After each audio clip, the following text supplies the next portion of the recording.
Highly qualified अधिकारी हैं। ये बड़ी खुशी की बात है।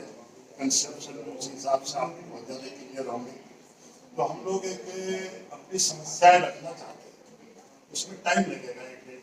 तो आज हम केवल स्वागत के लिए तो हम ये चाहते हैं कि आप हमें समय दें।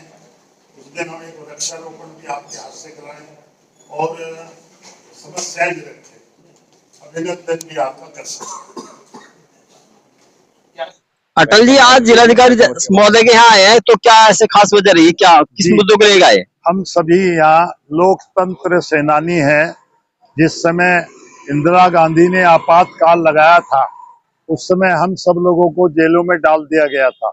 सारी राजनीतिक पार्टियों पर प्रतिबंध लगा दिया गया था, सारे अखबार बंद कर दिए गए थे। तो हम उस समय के आपातकालीन राजनीतिक बंदी हैं। तो हमें लोकतंत्र सेनानी माना गया।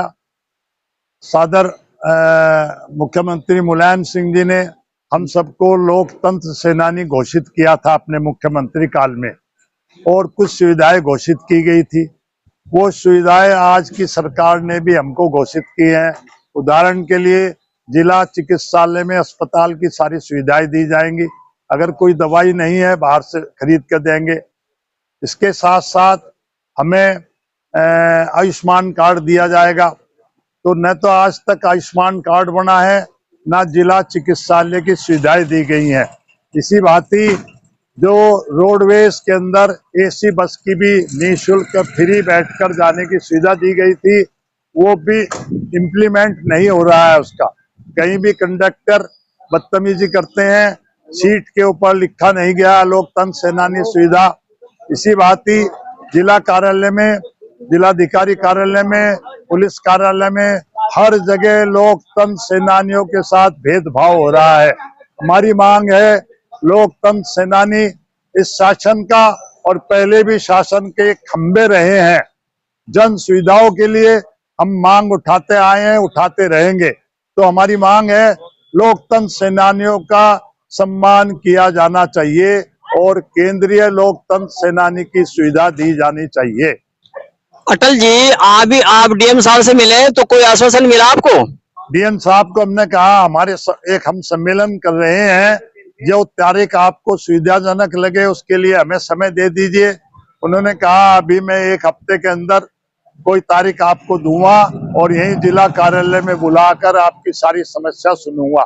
अभी आपने सुविधाओं की बात की, स्वतंत्र सेनानियों के बारे में क्या सुविधाएं मिल रही है फिलहाल?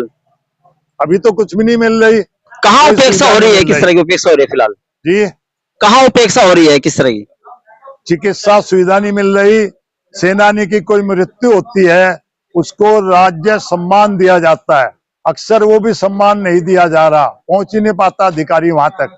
ये निर्धारित है एसडीएम महोदय, जिलाधिकारी महोदय मौके पर पहुंच के पुलिस बल साथ लेके पुलिस की सलामी दी जाएगी, उन पर माल्यार्पण होगा और राष्ट्रीय तिरंगा झंडा चढ़ाया जाएगा।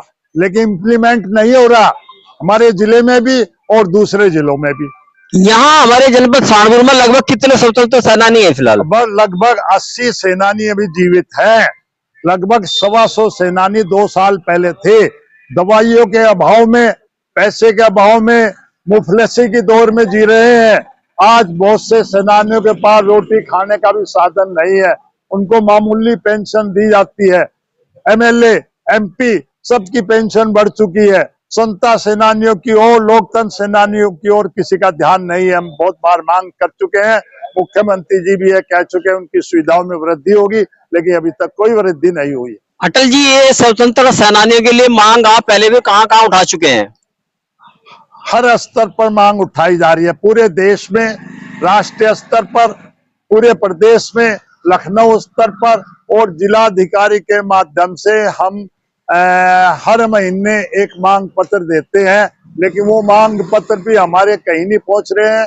ना ही हमें आज तक लखनऊ से या दिल्ली से कोई सूचना आई है कि आपका मांग पत्र हमें मिला, हम इस पर विचार करेंगे। मतलब कोई सुनवाई नहीं है कि? कोई सुनवाई ना हुई है और ना है। हम उम्मीद करते हैं अब लोकतंत्र सेनानियों के बारे में पार्लियामेंट में भी बड़ी गहन चर्चा हुई है, पूरे देश में चर्चा है।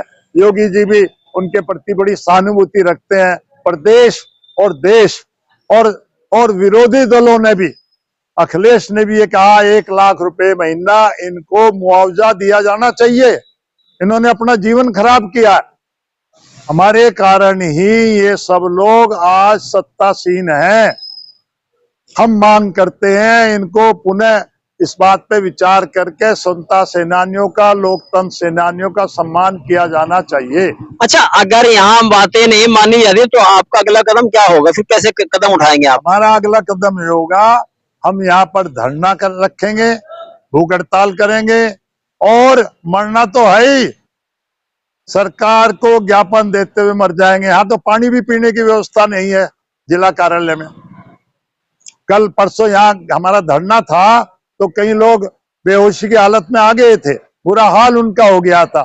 जबरदस्ती उनको हमने मांग पत्र दिया, कोई मांग पत्र लेने के लिए तैयार नहीं था। 4 घंटे हमारा धरना चला।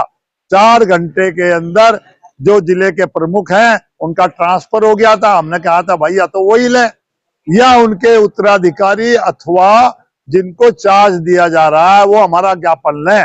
लेकिन सिटी मजिस्ट्रेट के अलावा कोई भी ज्ञापन लेने वाला नहीं था और सिटी मजिस्ट्रेट भी कोई हामी भरने की स्थिति में नहीं है। कि हमें जनपद के प्रमुख जिलाधिकारी महोदय द्वारा एक लोकतंत्र सेनानी परिचय पत्र दिया गया है शासन के आदेश से, लेकिन वो परिचय पत्र अधूरा है।